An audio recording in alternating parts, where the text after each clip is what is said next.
We're talking to Bruce McDonald at the Art Center. Hi, Bruce. How are you today? Good, Bill. Good to be here.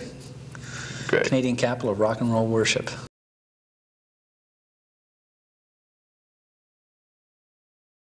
So he had this kind of, he couldn't, because he makes these big movies with, very expensive budgets, and it's just the way he's used to working. He works out of the Hollywood studio system.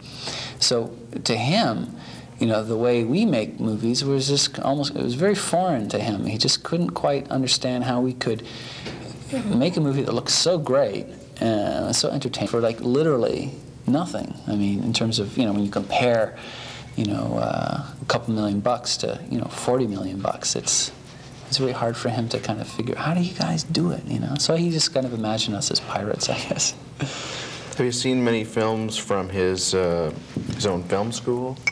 Oh yeah, I mean, it's been a really successful enterprise, because he's trying to encourage new writers, new directors, and new producers. And every year they show the short films, and there's usually, 2 or 3 1 or 2 standout films, and some other ones that are good.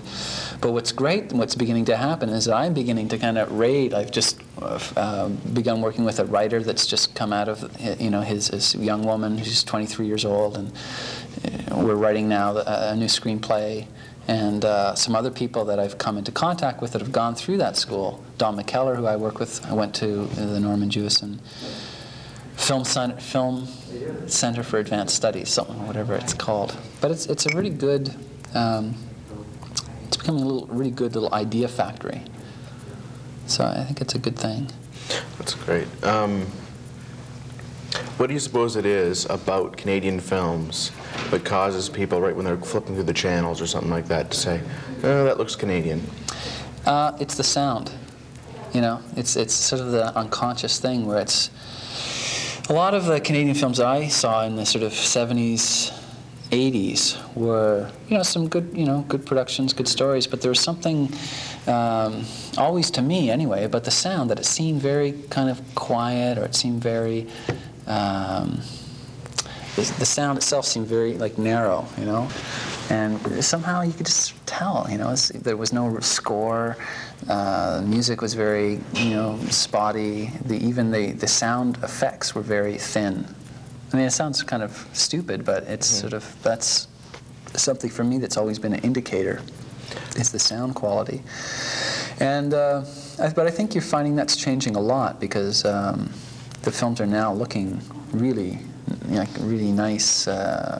Some really great cinematographers and some great storytellers starting to happen, and some great composers, some great film composers are starting to happen. So, I think in the next 5 years, you're going to be more and more. You're going to be seeing people that they won't be able to tell where it's from, except when you look at the story and you go, "Well, that's my house in that film. It must be Canadian." Yeah. Have you noticed whether the American crews or your own crews are doing anything different in terms of sound recording? It's not so much different. I think it's about layering. I mean, where sound recordists and the sound editors have, because they're becoming, they've had some experience now at learning their craft. They're now starting to apply it. They've learned things on American productions. And I think that they're now beginning to apply what they've learned to films, and it's about layering, giving things, whether it's the image or the sound, giving it dimension, giving it layers, and it's all kind of unconscious when you look at the film, but it just seems much richer and much more kind of dimensional.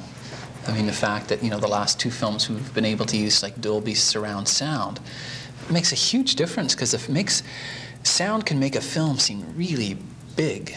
You can have, I don't know, some people in a room, and you can suggest that there are, another 300 people in the room by how you create your ambience and your soundtracks. So it's all magic. It's all sort of sleight of hand, but it's interesting to see the production values really, really starting to happen on Canadian productions.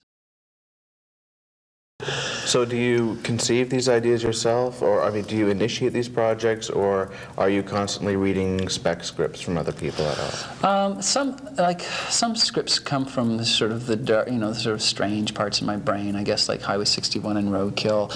Dance Me Outside was based on a book of short stories by W.P. Kinsella. Yummy Fur is based on a comic book by this Toronto comic book artist Chester Brown. And we have some other stories that we kind of just make up. And so I just, you keep an eye out for things, or your friend will say, oh, you should read this Yummy Fur comic. It's just nuts, right?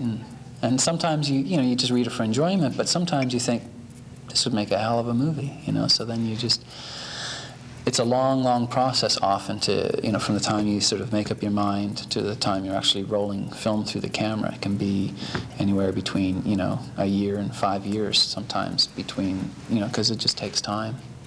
Okay. One final question. What kind of movies do you like? Or what's your favorite movie of the year? That kind of thing. Okay, let's see. I like, I grew up watching Clint Eastwood spaghetti westerns. I'm a big fan of Clint and Sergio Leone movies and horror movies. And some of my favorite films this year have been Polanski film Bitter Moon, just a sort of twisted love story. This Polish guy, Kozlowski, made this series of films called Red, White, and Blue, which I thought were really kind of romantic and really amazingly directed. And I liked Reservoir Dogs and Pulp Fiction. I kind of, pretty... And can we see actual evidence of the movies you like in the movies you do?